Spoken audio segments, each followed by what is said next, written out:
असते जनतेचा अधिकारनामा जाणीव हक्काची या न्यूज चॅनलमध्ये मी वंदना आपले स्वागत करीत आहे। आज आपण एका उद्योजकाला भेटणार आहे।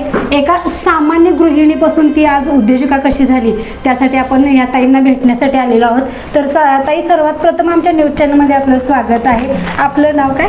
कविता सुधीर वरुटे। तर कविता ताई, तुम्ही खूप छान असे केक करता असंही आमच्यापर्यंत आलेलं आहे आणि तुम्ही गारमेंटची काही कामं करत होता। तर आता उद्योजका म्हणून तुमचं नाव कालांतराने झळकत गेलेलं आहे। तर तुम्हाला कसं वाटतं? मला खूप छान वाटते, पण म्हणजे मी जे करत नव्हतं त्यातून मी कसं पडलंय हे माझं मलाच कळालं नाही। मी गारमेंटचं काम करत होते, मग त्यातनं थोडी आयडिया घेत ना मग एकदा शिकले आणि मग त्यातनं पहिला केक गेला बाहेर माझा। त्यातनं कस्टमरांचा चांगला अनुभव आला। मग त्यांच्यासाठी काय करून द्यायचं हे मी डोकं लावून हे केले।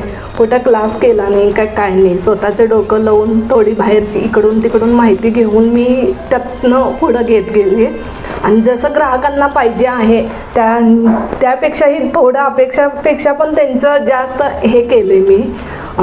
डिझाईन वगैरे त्यांना जशी पाहिजे तशी बनवून दिली। तर मला सांगा की जो पहिला केक तुम्ही बनवला तो कधी बनवला, त्याचं काय तुम्हाला आठवण आहे का? कधी तुम्ही बाबा आता एवढ्या मोठे केकच्या ऑर्डर तुम्ही घेतात आणि घरोघरी तुमचे केक जातात, त्यामुळे पहिला केक कधी तुम्ही बनवला आठवते का? माझा पहिला केक 2018चे शेवटचे सप्टेंबर-ऑक्टोबर महिन्यापासून चालू झालेला। मग तिथनं मी जे स्टार्ट केले मग तिथूनच माझी सुरुवात झाली। तर दादा, तुमच्यासाठी मी एक प्रश्न विचारू इच्छिते की पहिला केक ज्यावेळेला ताईने केला त्यावेळेला तुम्हाला काय वाटलं की बाबा ही एक प्रगती करू शकते किंवा नाही, हे तुम्हाला काय वाटलं? तसं नक्की काय सांगता येत नव्हतं, पण तिनं जिद्द सोडली नाही आणि आता ती या यशाच्या शिखराच्या आसपास आहे आणि तिचे प्रयत्न आहेत भरपूर। ती कष्ट करते, घरचे सर्व सांभाळत ती आज तर मला म्हणजे त्यांच्या यशाची वाटचाल त्यांनी स्वतः निवडली आहे। ती यशाची वाट ती स्वतःची वाट स्वतः निवडली आहे। तर ताई, पहिला केक तुम्ही ज्यावेळेला बनविला तो कुणाला तुम्ही दिला? मी माझा पहिला केक म्हणजे विदाऊट पैसे न घेता माझ्या बहिणीच्या घरी दिलेला। मग तिथं शेजारी त्यांनी खाल्ली, छान झालाय म्हणून सांगितले। तेव्हा मला असं माहीत नव्हतं। मग दुसऱ्यांदा जेव्हा माझ्या मिस्टरांच्या कंपनीत गेला ना तिथून माझी सुरुवात जास्त झाली। मग तिथं कंपनीत सगळ्यांना केक आवडायला लागला।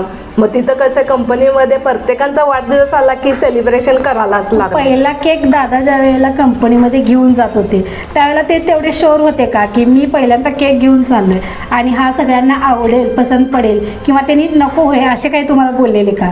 नाही, काहीच नाही। त्यांच्याकडनं फक्त हे झाले की मस्त झालाय केक एवढंच, त्यांच्याकडनं सगळी गुड न्यूजच आली। फक्त तुम्ही अजून हे करत जावा म्हणून सांगितले। काय कमी पडलं तर तिथं सांगायचंय, म्हणजे कधी मला माहीत नव्हतं क्रीम केवढी लावायची, किती वापरायची असते, हे काही बेसिक माहीत नव्हतं मला। मग तिथनं मी क्रीम कमी लावायचा प्रयत्न केला।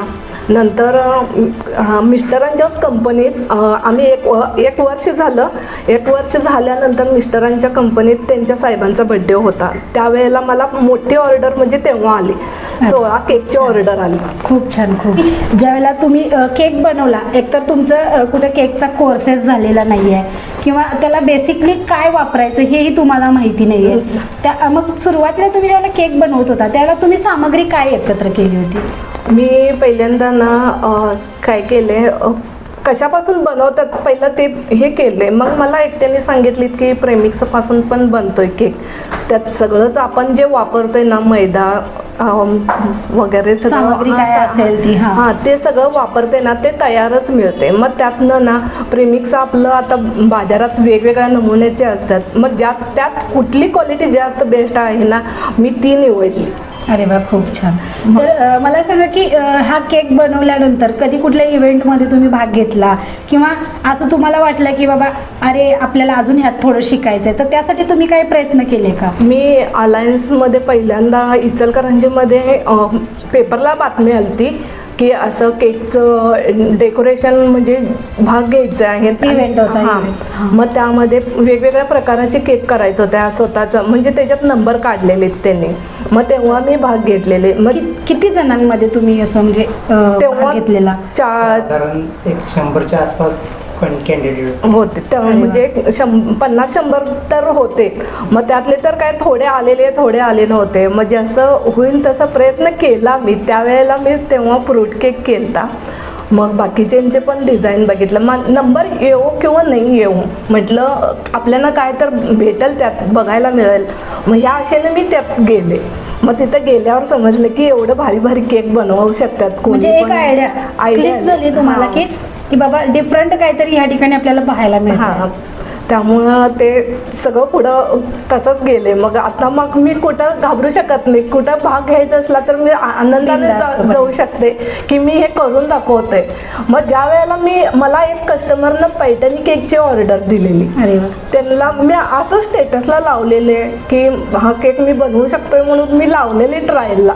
एक कस्टमर वर्षभर ती फोटो तसाच ठेवला आणि 1 वर्षाने मला म्हटला असा सेम केक बनवून पाहिजे म्हणून. अरे वा, खूप छान. आणि अशी ती ऑर्डर दिवाळीच्या टायमाला होती आणि लक्ष्मीपूजे दिवशी. अरे मी रात्रभर बसून तो केक पूर्ण केला. दुपारी त्यांना 2 वाजता पाहिजे होता. 2 वाजता म्हणजे त्यांना केक दिला.